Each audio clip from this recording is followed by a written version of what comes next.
Yay Networks.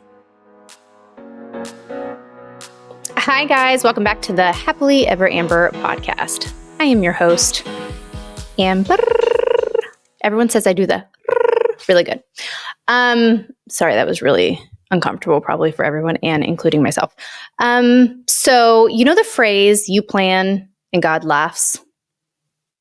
Yeah, I had big plans for 2024, like big plans. And God was like, that's not happening. And that's part of one of the reasons why I wanted to start this podcast. I wanted to come on. I wanted to share life with everyone because I just don't think people talk about sometimes how messy life can get, how exciting it can get, right? It's not just about like vomiting the bad shit that happens. It's also about celebrating with a community. And that's what I wanted to build. I wanted to build a community where people felt open and vulnerable and we could just teach each other things and learn in this beautiful, life of school of life, life of school, whatever that phrase is.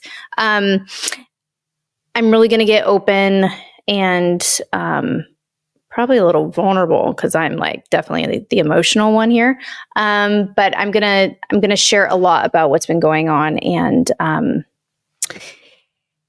so I'm gonna do that. But before I get into that, we have Thais Gibson on the podcast, and I am so excited. She is all about attachment styles. I've had her on a couple of times. She is a badass. She is the sweetest, kindest person, has become a dear friend of mine. In this episode, we are going to learn about the 4 pillars of a relationship. Wow, this is so important. And one of them, I'm shocked. I literally am like, wait, what? I didn't even know that. I should know this at my age, but hey, guess what? We're all learning, right? So without further ado, here we go. Action.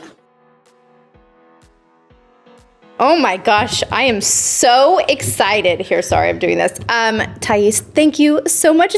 I'm so happy to have you in person. I'm so happy to be here with you. It's so nice to be able to like hug someone and not see them on the screen. I'm like giddy right now because we were both talking, just so everyone understands why I have this smile. Like there's so many good topics when it comes to dating and limerence. That's like the first time I think I've ever heard that word. Yeah.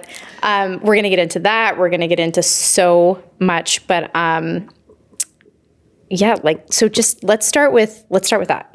Okay, so limerence, what limerence is. Yeah. So basically limerence is like destabilizing attraction. It's when somebody has infatuation that's really, really extreme to the point where there's this huge inherent part of self-abandonment that takes place. So somebody will get so infatuated with somebody so quickly that they basically fantasize about them nonstop and they're not like present with themselves in their own lives.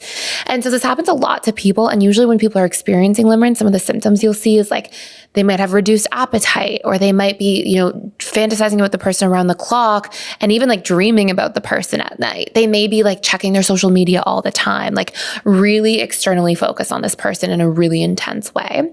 And what's so interesting about limerence is that it's actually communicating to us the deep unmet needs and repressed traits we have in the relationship to ourselves. So I'll give an example because it's like usually very new information for a lot of probably listeners. So I had this woman and she was a client.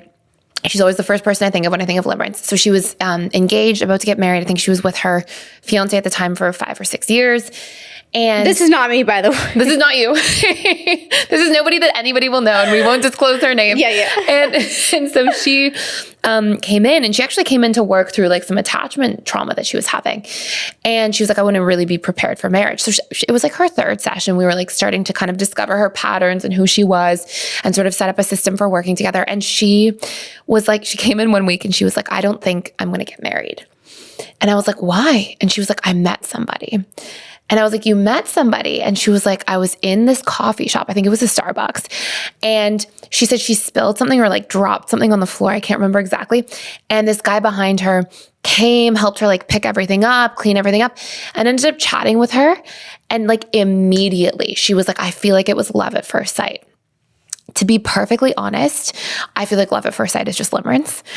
And what happens is our subconscious mind is picking up to 1 billion bits per second of information, while our conscious mind, which is like ourselves, that we actually like notice the information from, is actually taking in 30 to 40 bits per second of information. So when we first meet somebody, we get this like huge web of impressions based on body language, tone of voice, micro expressions, how present they are. Like we really pick up a lot of things. And what happens with limerence is that we'll see somebody, and if they meet a deeply unmet childhood need, okay, so in her case, her fiance was not very present. She had very unpresent parents. And like this man at the coffee shop was extremely present. He like helped her. He was really there. He was really like making eye contact. And then he proceeded to like chat with her, kind of ask her a few questions about herself. And she felt really seen. Yeah. And it was something that she was starving for her whole life, that this one person in the coffee shop represented in this short period of time.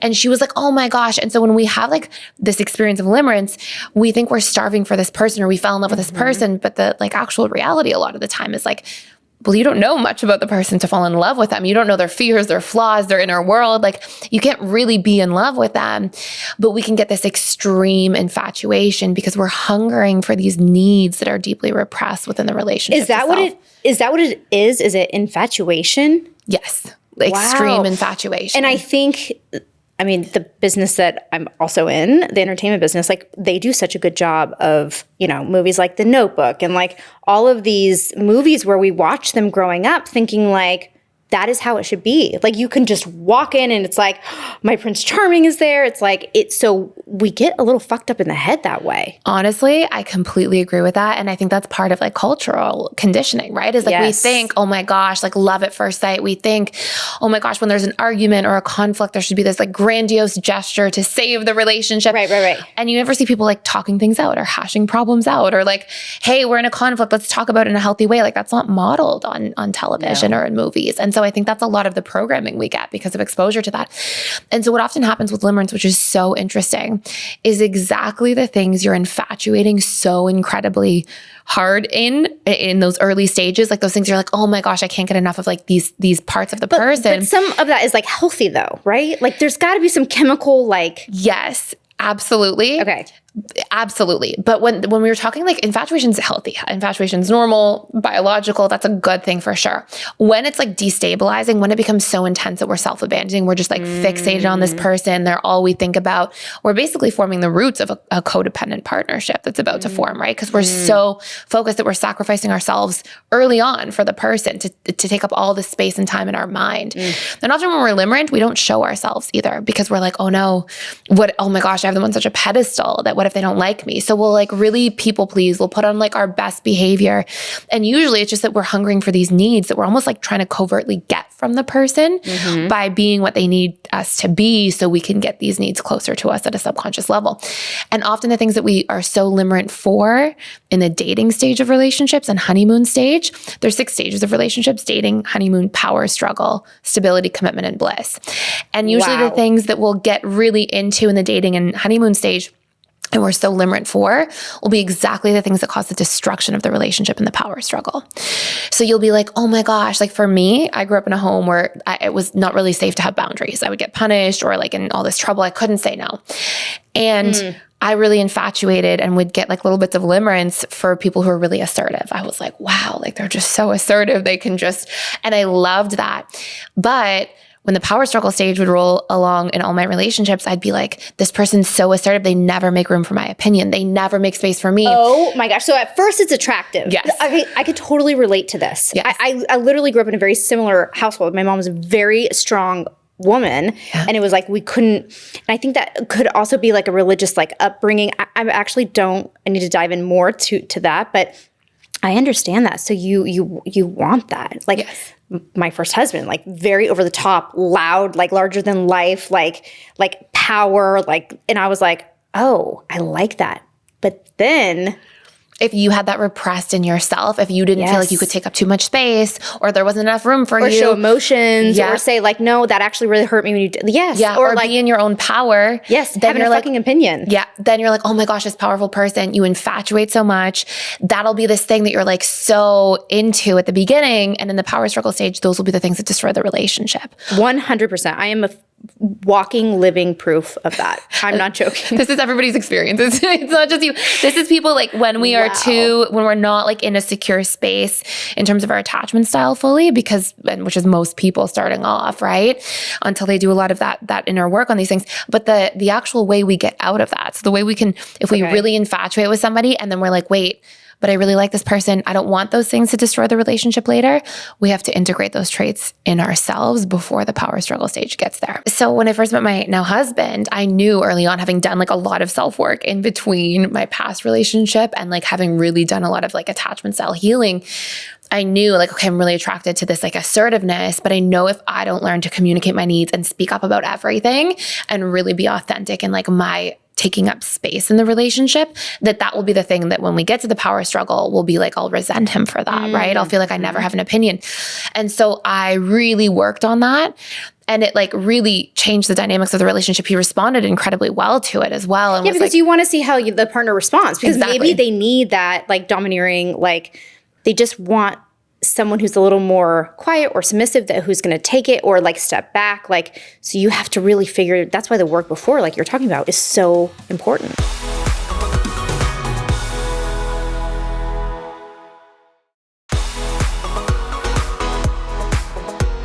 So what did you do for the work? Just therapy and No, I just knew I'd done so much self-work and I like had a background in all this stuff for a while to begin with. So I was like, okay, what are the traits I'm so infatuated with? And I knew one of them was assertiveness. And I knew that sometimes early on, he was so good with like speaking his needs that I could tell like I was really attracted to that. But as time went on, like the first year of our relationship, I was like, this isn't going to work long-term because I feel unseen and then I'm frustrated. Right. And then I could feel this like prior fearful avoidant part of me that would like people please, feel frustrated, and then be like, okay, I'm pulling back. Like I'm going to self-protect. I'm not going to speak up. I'm doubting the relationship now. And I knew that like he wasn't really doing anything wrong. Like he was just being himself and taking up space. And I knew that like it was me that had to climb up to there.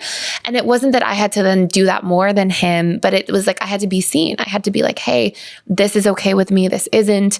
This is like part of my comfort zone. I don't like when this happens in the relationship. Like I had to be able to articulate my inner world. Can you give us an example? Because I think that's really helpful. And it doesn't have to be like a personal Totally. example. I'll give a personal one of it. Okay. Yeah.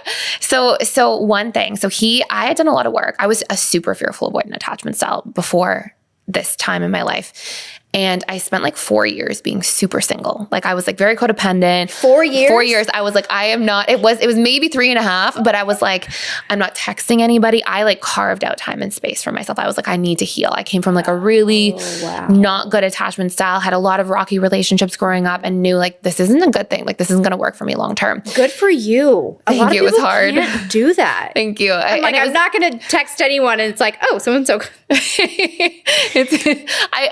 It was hard at the beginning, but once I got into it and started like really appreciating the relationship to myself, I was almost like afraid to leave that because I had so much peace where I hadn't experienced peace in my life before like that. So I was like, okay.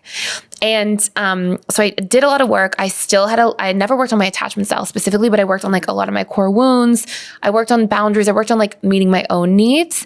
I didn't really work on communicating them to somebody just yet. But I was probably like 50% secure by the time I met him. He was more dismissive avoidant. He grew up, his mom left when he was a kid, and then his dad was like a great single dad, but like had to work a ton, wasn't around. So he didn't have like a lot of emotional nurturing. So he was more avoidant. But he was really sweet and really empathetic and really kind. And so he would do this thing and it would drive me nuts. It was when we first started living together. This was when I knew like, okay, we're inching towards the power struggle stage. We started living together. And I would come home from work and his schedule is that he would work earlier and come back earlier. So I would get home from work and I was working with clients at this time. And I'd done tons of other work, but I hadn't like done a lot of the attachment stuff. This is what kind of took me back down that path. Yeah. And he would be like in the middle of doing something when I got home, and we were living in like a 2-bedroom like condo in Toronto. And he would be like, I'd be like, hey, how was your day? Like, all warm. And he'd be like doing something on the computer or something. He'd be like, oh, it's good. And he'd be very like dismissive. And it drove me nuts. I was like, I'm right here, like, hello. And I really didn't like it. But I wouldn't say anything. I'd be like, hold it in. And then I would be kind of moody with him later, or like kind of, oh, whatever, you're not going to be friendly when I come home. So I was like, okay, that was like one example. It was just a bunch of little stuff like that.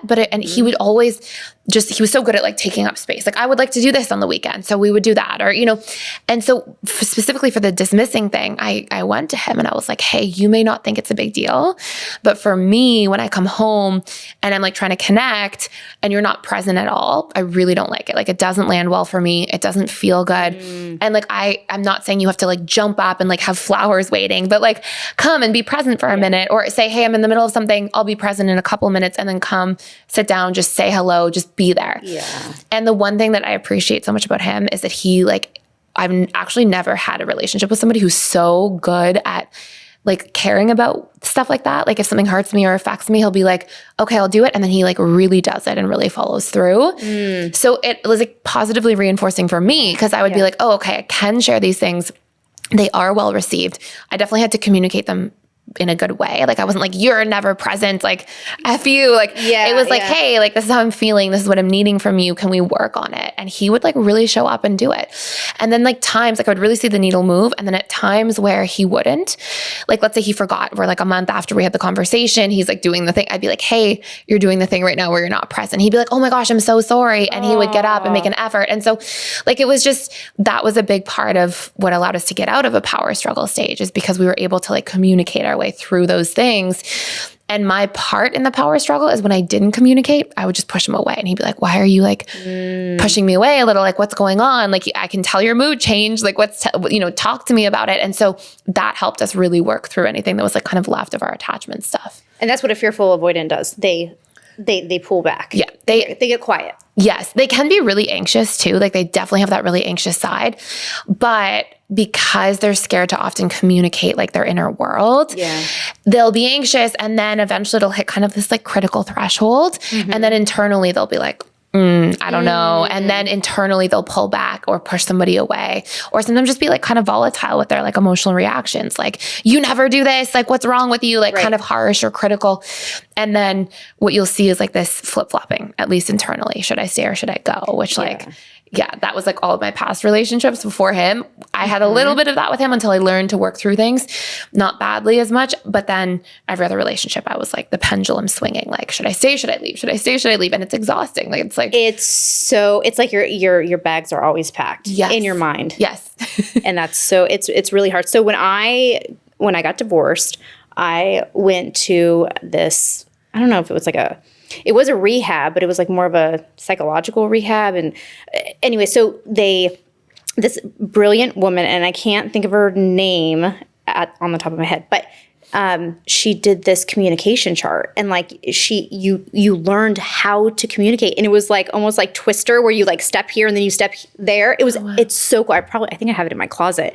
And I think people I guess for me, I don't want to speak for people. It's like avoiding conflict. I hate conflict. And what I've learned, that it doesn't have to go from 0 to 100. It's just in the tone and the approach and the way you say it is so important. Like it's always about how you feel. You can't point the other finger and saying like, you're not paying attention to me when you come home. Like I need you to, and then you fill in the blank. When I worked with clients, it's funny because I was doing a podcast yesterday and this came up, and we were talking about the same thing. When I was working with clients, one thing that I would see all the time is people would get into a position where they would be like, Thais, I'm here. This is my like Hail Mary, like last chance to try to save my marriage. I'm so over it. Like I've communicated everything. I've tried everything. Yeah. And at first I'd be like, okay, they tried everything. So like, let me see what else there is to try. And then very quickly, like the first year into my practice, I was like, 95% of people who say they tried everything just are communicating terribly.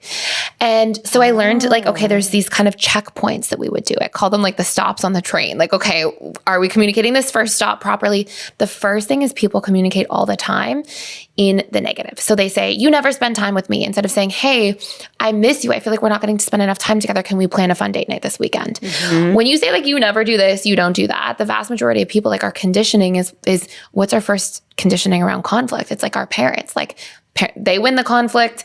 And so as soon as we are in this kind of dynamic with somebody as adults where like all of our subconscious programming about what conflict looks like gets tripped as soon as somebody accuses us of something, or you never do this, we're waiting to be punished or shamed or all these different things. So you stop getting heard when you communicate in the reactive instead of saying, hey, let's plan a fun date night. Let's do something together.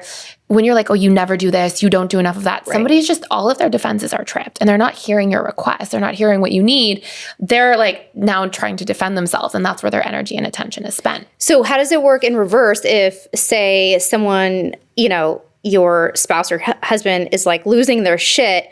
What do you give them a second? Like, you know what? I see that you're really angry, because I use that with my kids. Like, I see you're really angry right now. Like, why don't we talk when we're in a better spot or we're in a better place? Like, because then you become dysregulated, right? Yes. Like, it triggers that dysregulation. And so he or she is here, and then like, you're like, oh, we're going to do this. So I'm going to meet you fucking right here. And then we're going to like go at it. Yeah. Right. And that's usually what happens. But if you're mindful enough, and I know that people are like, I hate that word mindful, but like conscious enough, I guess. No, it's true. You could acknowledge it and see like your partner's dysregulated, or your kids, or whoever it is. And like, I feel like some people just need those words. Like, I feel that you are, or like I see your X, Y, and Z, and they just fill in the blank. Right? People don't have the dialogue. Yes. Right? They need the script. So you are like nailing it. So that's exactly, so there's like these stops on the train when somebody's triggered themselves, right? Like, and they're trying to communicate to their partner, like communicate in the positive, paint a picture of what your needs look like. Like, don't say I need support, because one person's like, oh, I'll take out the garbage, and really you needed a hug, right? So you have to actually get clear. Yeah. And then you have to see your needs through with somebody. And when they do actually show up for your needs, you positively reinforce them. That's if you're triggered. If someone else is triggered, we absolutely, like, it's funny because I used to do this in client practice all the time. I would have these lovely couples who I like loved and cared about so much. But they would be like, I had some feisty people that come into my office that like at the drop of the hat, I'm like, oh, they're going to get into a screaming match. And like, I was in an office space where there was like lots of other offices being rented. You're like, I got to soundproof this thing. Exactly.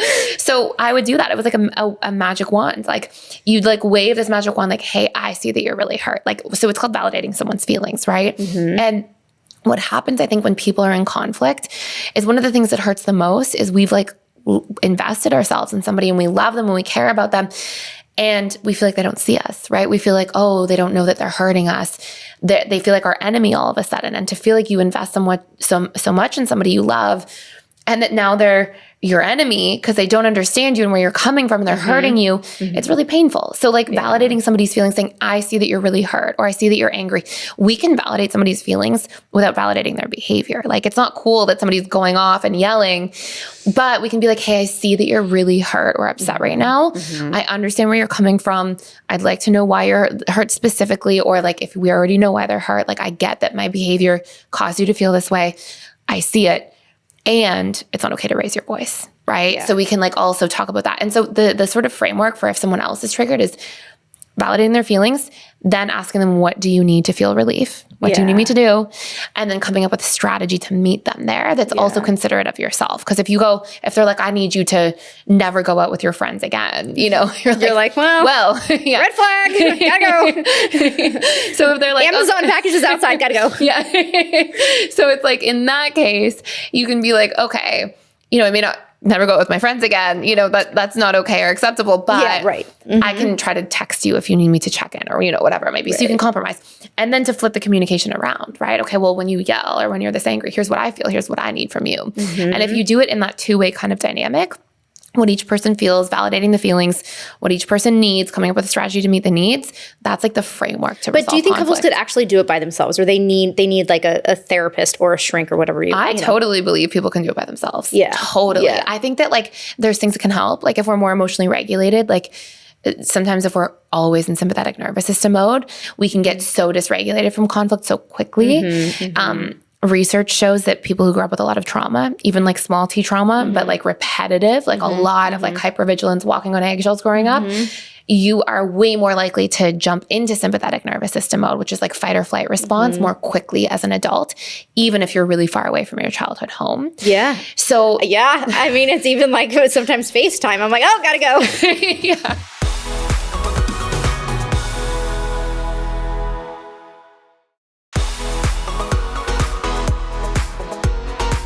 I'm reading this book called Radical Forgiveness, and it's so fascinating because you're like, it gives you a perspective of things of your childhood and learning to forgive in order to heal, right? And it's so powerful. So powerful. I think forgiveness is like one of the most important things. And I feel like it's not just forgiving other people, but it's like forgiving yourself sometimes for the situations you're in. I feel like all of that is a really powerful part of the healing journey. And it's funny because when I was fearful avoidant, I held grudges like nobody's business. Like I was so good at like, I'm taking this to the grave. Like I will never forgive. But it was funny because I realized that like not forgiving was a protective mechanism for me when I didn't trust myself to set boundaries. So sometimes I feel like we can like hold on to anger or resentment because we're like, oh, if I let my anger go towards this person, towards my parents or whoever it might be, what's going to happen is I'm going to let the anger go and then they're going to go back to violating my boundaries. So I have to use anger as a boundary. But it's like, no. The solution is not to hang on to your anger. The solution is to get better at setting boundaries and to trust yourself to do that. And that's where that can really transition from. This is all so fascinating. Humans are fascinating. You know, it's funny when people talk about that. I watch a lot of like National Geographic and like my youngest daughter, Riley, like we watch animals and stuff. And she's like looking, oh, look at the cute animals. And I'm thinking like, I'm watching their moves. And I'm like, we're so animalistic. It's wild. Like, do you think that animals actually make their relationships as complicated as we do as humans? No. Like, I'm like, what? In the next life, I want to be a fucking lion. Like, that's what I want to be. Keep it really simple. Yes. Yes. It's so funny. I think, so there's these interesting parts of like dynamics that I think mirror, like there's these things that we hold on to that are like really like, not outdated, but they're like ancient. Like when we first meet people, there's like 3 big things that drive attraction. The first thing that we're like very attracted to is if somebody meets our unmet needs. That's like going back to that kind of limerence piece, right? But like, is that like within the first couple of, I guess you're right. It could be it could be the Starbucks situation. Literally. Yeah. That's where like people usually have limerence is it feels like it's like love at first sight. The other one is when somebody expresses your deeply repressed traits. It's called trait variety. And basically what happens is like thousands of years ago, if we were out trying to survive in the world and somebody really smart pairs up with somebody really strong, you have a better chance at survival. Right. So we're actually like biologically, kind of animalistically wired to seek out people who are like expressing parts of things that we're not expressing. Right. And so that's like a huge part of like what drives attraction. And then the third thing that's so interesting is what we'll invest in long-term is people who essentially mirror back to us the way we treat ourselves. So if you look from like different attachment dynamics, as an example, like an anxiously attached person, they're always dismissing themselves, right? They're always dismissing their own feelings, their own needs, their own boundaries, because they're people-pleasing everybody in their life. But isn't that also fearful avoidant? Yes, fearful avoidants also do the same thing. Okay. But both of them are very likely to be attracted to dismissive avoidance because dismissive avoidance will also dismiss them the way they're dismissing their own feelings and needs. Oh, okay. And on the flip side, like the dismissive avoidant attachment style, they're kind of like anxiously preoccupied with themselves, right? They're like my own time, my own space, my own freedom. And so they tend to be attracted to people who are more anxious. And so we tend to like really invest in people long-term. Like whenever I'd see clients who are like in a really hard relationship, like let's say like a really abusive relationship, and this is not me saying this is their fault at all because it couldn't be further from the truth. But what I would find, I never had a client who came out of a relationship with like somebody abusive, like a narcissist, a sociopath, these types of dynamics that wasn't already so mean and critical to themselves in their internal dialogue. Of course. Or so harsh to themselves or violated their own boundaries all the time. And so now they're violating their own boundaries all the time. So like when somebody comes and is also the boundary violator, their conscious mind is like, this isn't healthy.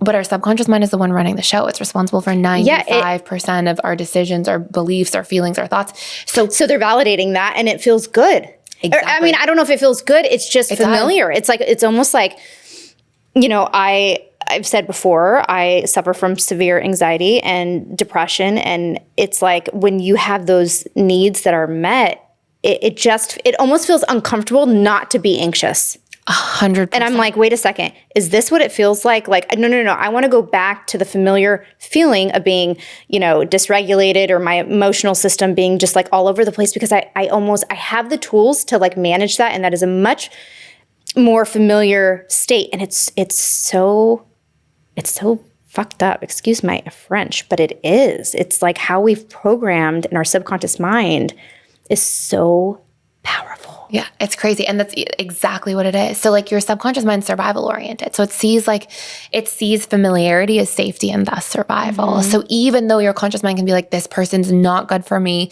they're unhealthy, I know that they're not right, we invest because our subconscious is like, no, it's familiar and it's safe. So we keep going back. Oh my gosh. Okay, can we... Sorry, I have a lot of thoughts going on in my head right now. So I want to talk about when you first get out of a relationship and you start dating, right? Yeah. The red flags, or how do you know? Okay, for those of you who didn't see previous episodes with Thais, she has your personal development school. Yeah. And you can go on there and you can take a quiz to learn like what your style is. And by the way, I think I told you this before, I was like, I am not fearful avoidant. And then I went on another site and I was like, oh shit, I'm fearful avoidant. Like, okay, it was right. It was legit. And it was really, really fascinating because at first you don't want to, it's hard. It's hard to look in the mirror and figure those,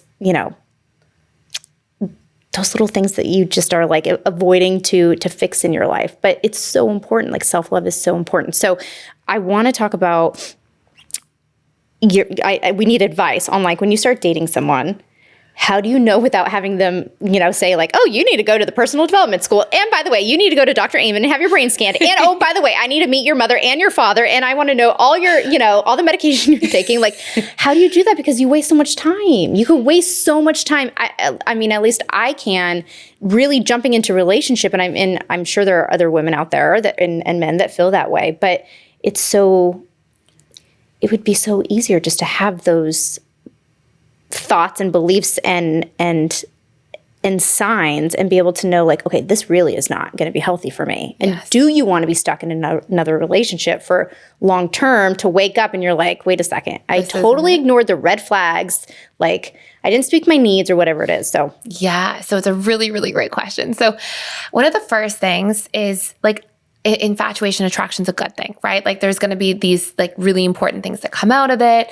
We should never, like sometimes people would say to me like, oh, should I just date somebody that I'm not that interested in? Like, no, like that is not the path that you want to go down. Like, isn't sexual chemistry so important? So important. It's like it's like one of the 4 major pillars of relationships, right? We've got mental, emotional, sexual, and physical. Is that the order of them? No, they're just all, I would say pretty much equal, to be honest. Okay. Yeah, if one's missing, it can really harm the other one. So it kind of spills out, right? If your emotional connection is missing, that may change how you feel comfortable having sex or being intimate with somebody. If the sexual piece is missing, you might feel like, oh my gosh, I don't even feel this like emotional connection to the person. So they all go back and forth for sure. And so when it comes to red flags, I think our conscious mind generally knows, right? Our conscious mind can be like, that's not healthy. The way we can support our conscious mind ahead of time is to actually decide what our standards are in relationships and what we need, right? So that when we first start dating somebody, the way I think that the best like container to date somebody within is like, know ahead of time what your standards are, know ahead of time what your non-negotiables are. Like, and that's very different for everybody, but that can be like, I had a client once who her mother passed away from lung cancer. So for her, a non-negotiable was like, I won't date somebody who smokes. For somebody else, they might be totally okay with that, right? So it's like very personal, but it can be things like somebody who I know won't cheat in a relationship or who is loyal. It can be somebody who, doesn't have unhealthy habits if health is really important to you. Like but how do you show up on like the 4th or 5th date with the list? Like that's got to be. So this is the container. This is like the path. I'm going to share this. So what I would get people to do if they were trying to date intentionally is like first decide ahead of time, like your non-negotiables, and then the things you're really looking for, your needs or your standards. Like you said, sorry to interrupt you, but I took your course and I remember the word preferences. So it's like something preferences and non-negotiables. Yes. Right? Standards. Okay, Yeah. Standards. So, okay. Standards, exactly. preferences. Okay. So your non-negotiables will be like, if you literally date somebody who's doing these things, you're violating yourself. You're like literally betraying yourself. Like if you date somebody who, let's say you don't want to date somebody who struggles with drugs, like, okay, so they're using drugs. I know they're still using drugs. If I still stay with that person, then like, okay, I'm violating myself in the process. So that would be a non-negotiable. Those are like the really big things. Then you have your standards. Your standards are the things that you're really looking for. Like maybe somebody who's ambitious or likes to travel or is a big learner or is into personal growth. For me, if I was dating again, a non-negotiable would be like somebody who's unwilling to resolve conflict. Like that would just be like I want somebody who will communicate, right? Yeah. But a standard might be like somebody who will grow with me and travel with me and do these things I like to do. So the things you really care about, but like if somebody doesn't have all of the standards, it's not going to it's not going to harm the relationship. Right. It's just like, okay, I want most of the standards met. Right. Because there's no such thing as a perfect guy or girl. Exactly. Right. So we all have, we have to like be flexible in our thinking. And a lot of the standards can be things we do, right? Like if somebody could not want to travel that much, but we might be like, hey, let's travel twice a year. Like let's make, it doesn't have to be like every month or every few weeks, but like let's travel twice or once a year. Right. Like, and if that person says like, no, not like, sorry, that's like not my, then that's also a red flag. Like, Exactly. oh, we're very like, Exactly. he doesn't want to meet me halfway. The communication Exactly. Compromise, resolving conflict. Exactly. Yeah. All those things, 100%. And so it's like, you've got those non-negotiables, you've got those standards, and then you have your preferences. Your preferences are like the extra nice to have. It's like, oh, I like somebody with this color hair instead of that color hair, or somebody who's tall or whatever it might be. Like those little like extra things that are meaningful. For some people, those things might be standards, right? It's very dependent on the person. But we want to have this like intentionality ahead of time for what we're okay with and not. And then our conscious mind like knows. Then if our subconscious mind is feeling really drawn to somebody and we're like, why am I so into this person, but they have a non-negotiable?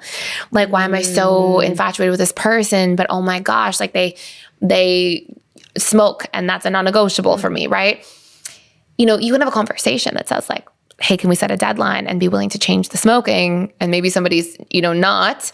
And in that case, we have to figure out what in them we're so drawn to, and we have to learn to cultivate those needs in ourselves.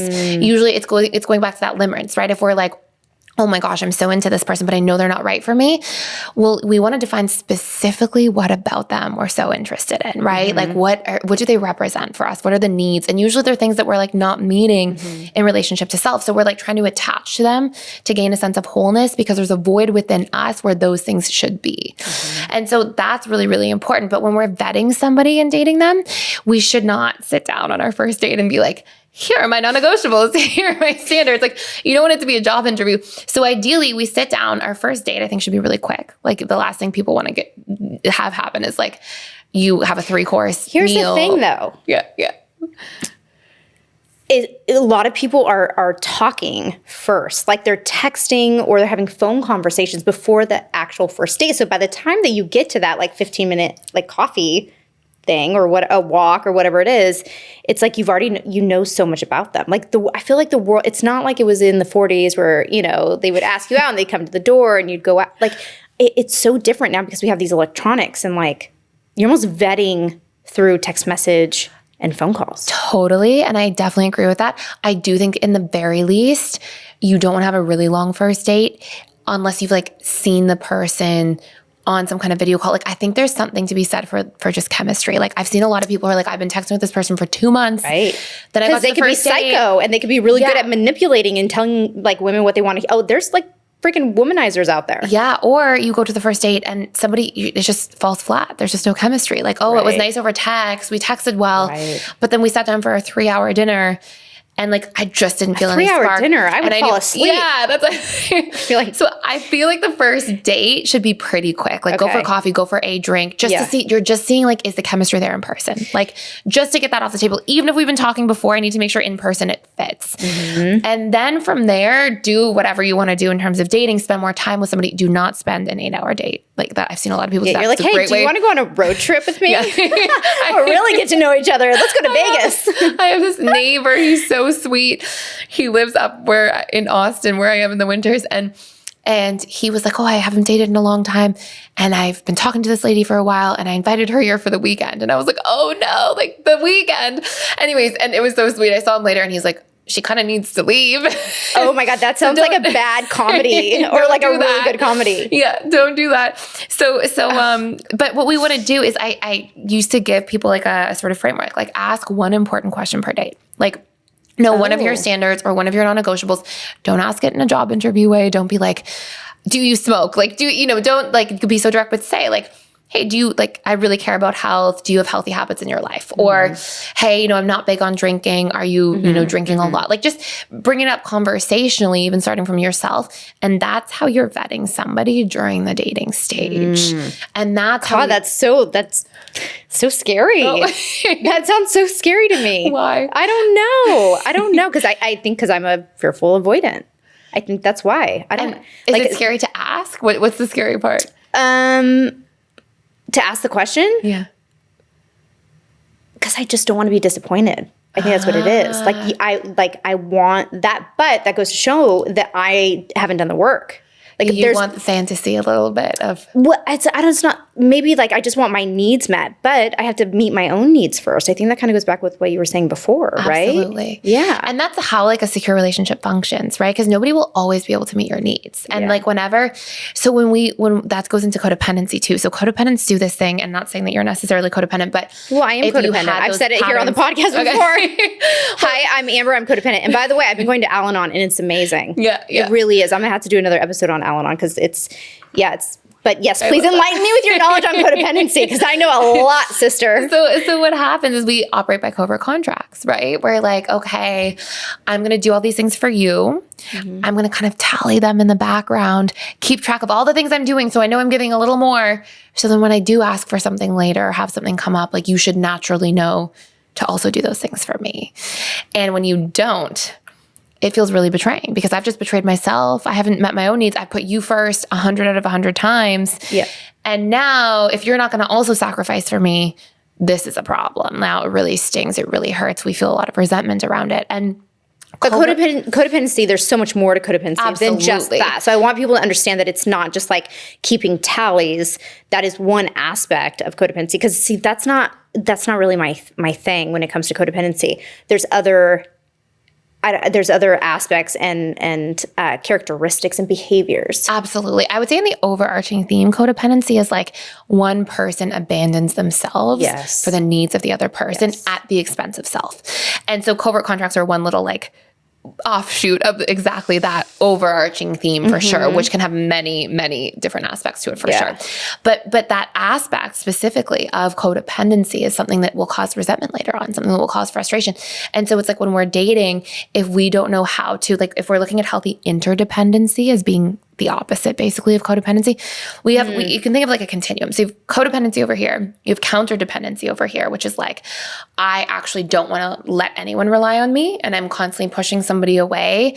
And that's a counterdependent person who's afraid of being relied on or having to have the responsibility of meeting another person's needs. So they'll deny and sabotage that process. And then we have interdependency. And healthy interdependency means I can meet my own needs and trust myself to do so. And I equally trust myself to be able to communicate clearly what I need from somebody else and allow myself to rely and receive from that person. And why we need both in healthy interdependency is that people, like, our lives are going to fluctuate, right? You might have your spouse and somebody dies in their family and they are not really available for a month. They're grieving.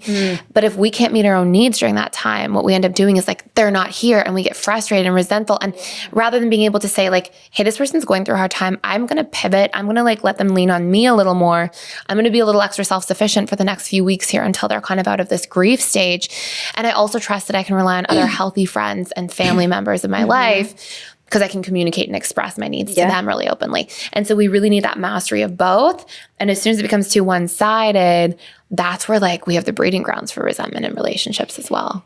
Thinking about all of this as a whole and raising two daughters myself and having them grow up in, a divorced house and co-parenting and everything that they've gone through, I just really wish that we could teach these foundational skills and this awareness to kids at such a younger age. Like, why do I have to be 35 or 45 or, I mean, it could be in your 60s trying to figure this out. Like, these are really important life lessons that will cause less pain, less resentment, and less hurt, and the use of drugs and alcohol and sex, and those are really scary things for parents these days to have to raise those kids under that, because obviously with the fentanyl crisis and all this stuff, it's like, I don't want my kids learning all this stupid shit that they're learning in school. Like, I want life skills. Like, I want these life skills because they're going to take them so much further. I agree with you so much. I feel like if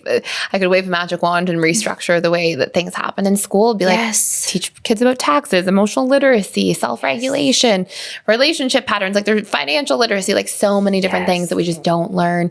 And I think that's why there's beautiful things like what you're doing now, which is like creating podcasts to actually get information out to more people, because there is something huge really lacking. And when kids actually learn these things at a younger age, they self-regulate better. And like you said, like the stakes are way higher now than they were just 10 years ago. Like, okay, somebody's going to recreationally use drugs because they don't know how to self-regulate and cope. 20 years ago, 10 years ago, it's like, okay, they're probably going to smoke weed or something. And nowadays it's like somebody could try something with fentanyl in it. And it's one time. And like the size of the tip of my freaking nail. So scary, so scary. And so to your point, like the stakes are so high. And whenever somebody is in a place where they are using an external thing, whether it be alcohol, drugs, sex, whatever it might be, gambling, to these patterns that we see in people, it's always a subconscious strategy to get deeply unmet needs met that we don't have access to. So if we're like seeking, it's so interesting. Like I would work with clients who would come in and would talk about like, hey, I'm addicted to porn and it's ruining my marriage. Yeah. And when you see like, okay, pornography, like what's going on, it's funny because what I would find over and over again is that people who are addicted to porn had deeply unmet needs for connection. They didn't know how to be vulnerable and actually express their sexual needs to their partners. They didn't know how to be present during sex anyways. So sex became this like outcome-based thing to like get to orgasm instead of like an actual like experience that they're present within.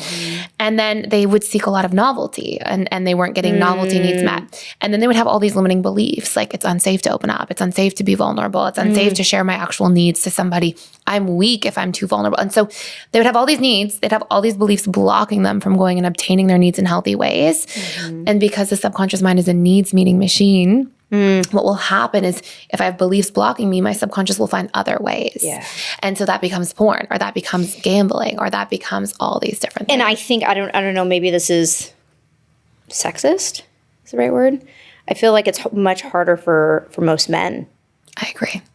I mean, that's just the reality. I don't know what science says, but again, if you go back to like what men, you know, like providers or hunters or gatherers back in the day, and they didn't have time to, it was a survival thing. So for a man to be open and vulnerable and speak his needs, I mean, I think there's nothing sexier than a man who could be super strong, but then at the end of the day in the bedroom be open and vulnerable and that's just present. That's so sexy. Now we're gonna do SMAR or whatever it's called. What is it called? ASMR. Oh my gosh. My kids are gonna be like, you're so lame. I enjoyed that. I thought that was great.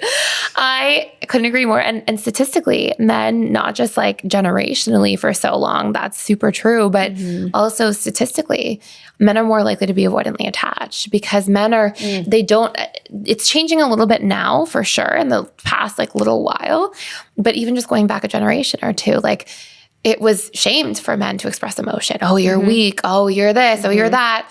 And I think that there's this sort of like this idea that if you're expressing emotion, you're weak, instead of, hey, it's courageous to express emotion. You can still be strong. You can still be a provider, a protector, and also just be in touch with yourself. Like those don't have to be mutually exclusive things. I just, you know, when my dad, as he's gotten older, he's gotten more vulnerable. So when I see my dad cry, it's like I instantly start crying. Instantly, I'm like, oh my, because it's just like, because my dad is a provider our entire lives, but then when he gets emotional, it's a beautiful thing, which makes me emotional, like the vulnerability of that, you know, that's absolutely that's your dad. I don't know. And when somebody's so strong and then they have the courage to like express softness here and there, I don't feel like it's something that women look at men And this obviously goes for all people, but I don't think women look at men and are like, oh, wow, you're being weak. Like women look at men and they're like, wow, I respect that so much. Like I respect that like vulnerability. I respect that openness. They already know that this person is strong and they appreciate that more. And it feels like more connecting. But I think that men get a lot of conditioning to like be the strong one, don't express it. And that has gone on for so long that it makes it really difficult. And it's funny too, because when women are like between women and men specifically, looking to really be able to invest, women have a very hard time truly investing in a man that doesn't make them feel safe. And if a man's not emotionally available, I don't mean safe like protector, like I'm going to beat up the burglar if they come into the house. I actually also mean emotional safety. Like, and it's really hard for women to let their guard down when they don't have that. And then of course, when the woman's not letting their guard down, the man and it becomes this vicious cycle. And so it's really important for that vulnerability to be there both ways, but in particular for men, because that allows that cycle to be broken out of. Thank you so much. Thank you so much for having me. And tell everybody, okay, first I want to say, go to the personal development school, thepersonaldevelopmentschool.com. Personaldevelopmentschool.com. Personal development school. And we'll have Riley link everything. Take the quiz.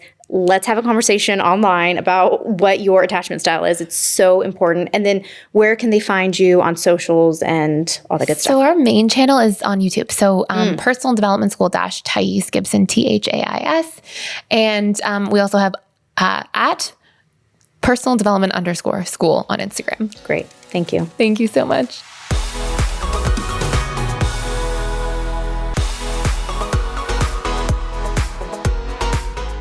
Okay, see, I told you, you think you know everything about dating and relationships, whether you've been married for like, I don't know, 25 years or 10 years.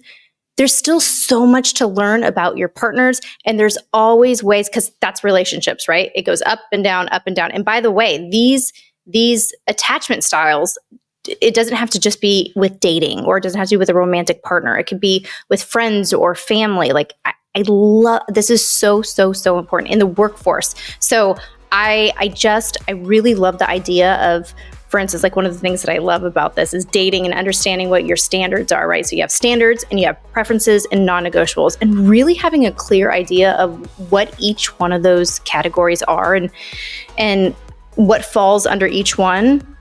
Like you just walk out into the world, you stand a little bit taller and you're like, yeah, I know who I am, right? Because I feel like a lot of people are walking around the world and they're like, yeah, I guess that's fine. Like, oh, I guess I'll vote for this, or yes, I believe in this, but they're kind of waiting to see everyone's reactions. We don't want to live our lives like that. It's like we want to walk out. We want to teach our kids. We want to be an example to other women. And I love that so much. So thank you, Thais, so much. I love you, girl. Thank you for coming on. And I hope you guys enjoyed this episode as much as I did. Please feel free to reach out if you guys have questions. And I will leave all the links below so you can go follow her on her socials and her website. Love you.